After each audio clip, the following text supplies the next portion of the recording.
పాడిందే బాట పాస్వాన్ల బాట లెక్క ఉన్నది. ఖర్చు పెట్టిందే 87,000 కోట్లు. అందులో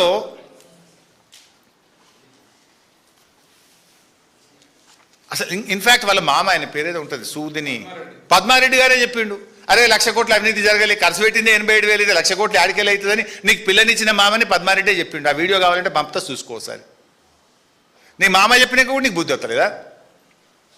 రేవంత్ రెడ్డి తప్పు మాట్లాడుతుండు, నా అల్లుడు తప్పు మాట్లాడుతుండు, నా అల్లుడికి మెదడు దొబ్బింది, ఖర్చు అయింది 87,000, 1,00,000 కోట్లు అని తప్పు మాట్లాడుతుండే నీ మామనే ముట్టికాయలేసింది కదా నీకు.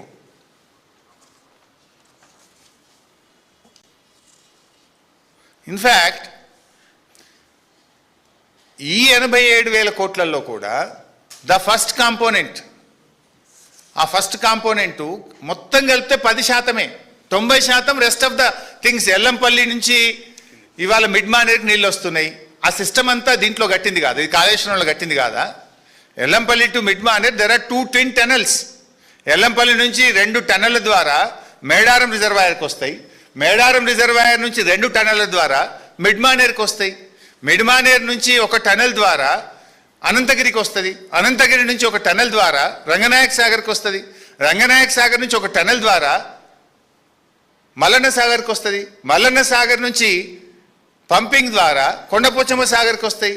ఈ రిజర్వాయర్లను ఇంటాక్ట్ ఉన్నాయి, ఈ పంపింగ్ స్టేషన్లు ఇంటాక్ట్ ఉన్నాయి, టనెళ్ళు ఇంటాక్ట్ ఉన్నాయి, 1,500 కిలోమీటర్ల గ్రావిటీ కెనాల్స్ ఇంటాక్ట్ ఉన్నాయి, 98 కిలోమీటర్ల ప్రెషర్ మెయిన్ ఇంటాక్ట్ ఉంది. ఇన్ఫ్యాక్ట్ మిడ్ మానేర్ నుంచి ఎస్ఆర్ఎస్పి దాకా రివర్స్ పంపింగ్ ద్వారా ఎస్ఆర్ఎస్పిలో కూడా కరువు వస్తే నీళ్ళు తీసుకుపోయి అక్కడున్న గుత్పా అలీసాగర్ లిఫ్ట్కి కూడా నీళ్ళు అందించినాం, పంటలు కాపాడినాం. ప్యాకేజ్ 21 నిజామాబాద్ జిల్లా కూడా దాంట్లో భాగమే.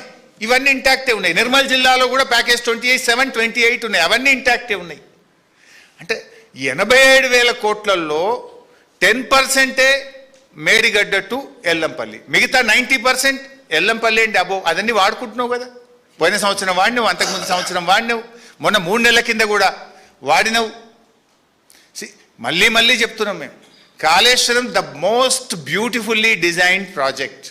దీనికి 3 సోర్సులు ఉంటాయి. ప్రపంచంలో ఏ ప్రాజెక్ట్కైనా ఒక సోర్స్ ఉంటుంది, but Kaleshwaram has got 3 sources. మంచిగా కాలమైతే ఫుల్ వర్షాలు పడితే మిడ్ మానేర్ నుంచి మాత్రమే మోటార్లు నడుపుతాం, సో దట్ 50% మోటార్లే నడుస్తాయి, 50% కరెంట్ బిల్ వస్తుంది. యావరేజ్ రెయిన్ఫాల్ పడి మధ్యస్థమైనటువంటి వర్షాలు పడితే ఎల్లంపల్లి నుంచి మోటార్లు నడుపుతాం, దాదాపు 60-70% మాత్రమే మోటార్లు నడుస్తాయి, కరెంట్ బిల్ వస్తుంది.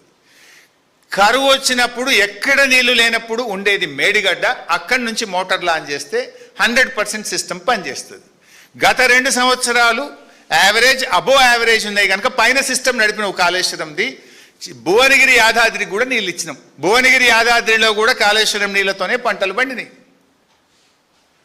నువ్వు అది లేదు అని ఒక పచ్చి అబద్ధాన్ని పదే ప్రచారం చేస్తావు. Even in this 10%, Kannepalli pump house, Sundilla pump house, Annaram pump house 3 are intact. ఈ 3 బ్యారేజీల్లో మేడిగడ్డలో 85 పియర్సు, అన్నారంలో 66 పియర్సు, సుందిల్లలో 74 పియర్సు. సుందిల్ల బ్యారేజ్ ఇంటాక్ట్ ఉందని అసెంబ్లీలో అడిగిన క్వశ్చన్కు నువ్వే ఆన్సర్ ఇచ్చినావు ఉత్తమ్ కుమార్ రెడ్డి. అసెంబ్లీలో కోదండరామ్ గారు క్వశ్చన్ అడిగింది, whether it is fact that experts opinion that Sundilla and Annaram barrage may collapse as Medigadda barrage. No sir, Medigadda లెక్క అన్నారం సుందిల్ల కూలిపోతాయా, ఏమైనా ఇబ్బంది ఉందా అంటే ఏం ఇబ్బంది లేదు అని అసెంబ్లీలో ఉత్తమ్ కుమార్ రెడ్డి గారు ఈ రాష్ట్ర ప్రభుత్వం ఇచ్చిన సమాధానం. ఇదే ఉత్తమ్ కుమార్ రెడ్డి గారు తుమ్మిడిహట్టి టు సుందిల్లా, ఇది నీ స్టేట్మెంట్, ఇది నా స్టోరీ కాదు, ఇది మీ కాంగ్రెస్ పేపరే, వెలుగు పేపరు. తుమ్మిడిహట్టి టు సుందిల్లా, మరి సుందిల్ల కూలైపోతే సుందిల్లకు నువ్వు ఎందుకు తెస్తున్నావు నీళ్ళు? కూలైపోతే అది పనికే రాకపోతే సుందిల్లకు నీళ్ళు తెస్తాను ఎట్లన్నావు? It is intact.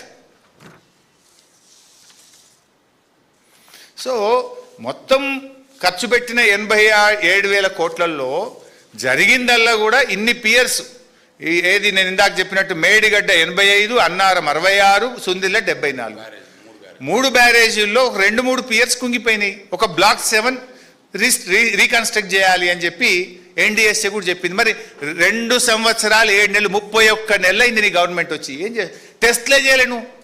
నీ నిజాయితీ అర్థమవుతలేదా? పరీక్షలు టెస్ట్లే చేయలేను. ఇంకా అసలు డిజైన్ ఎక్కడిది, నువ్వు రిపేర్ ఎప్పుడు చేస్తావు? ఇన్ఫ్యాక్ట్ 31 నెలలు అయినా 3 సీజన్స్, 3 వర్కింగ్ సీజన్స్. జనరల్గా ఎప్పుడు నదిలో పనిచేయగలిగేది మనము జనవరి టు జూనే. నీకు 3 జనవరి టు జూన్లు దొరికినాయి ఇప్పటికీ. ఇక నీకు మిగిలింది ఒక్కటే, నీ గవర్నమెంట్ పోయే లోపు నీకు మిగిలింది ఒక్కటే సీజన్ మిగిలింది నీకు. ఇప్పటికి నువ్వు పరీక్షలే చేయలే, టెస్ట్లే చేయలే. నువ్వు టెస్ట్లు పూర్తి కావాలి, డిజైన్ కావాలి, దాన్ని పని చేయాలి. అంటే నీకు చేసే ఉద్దేశం లేదు అనేటువంటిది అలా రాష్ట్ర ప్రజలు అర్థం చేసుకుంటా ఉన్నారు. సో 1,00,000 కోట్లు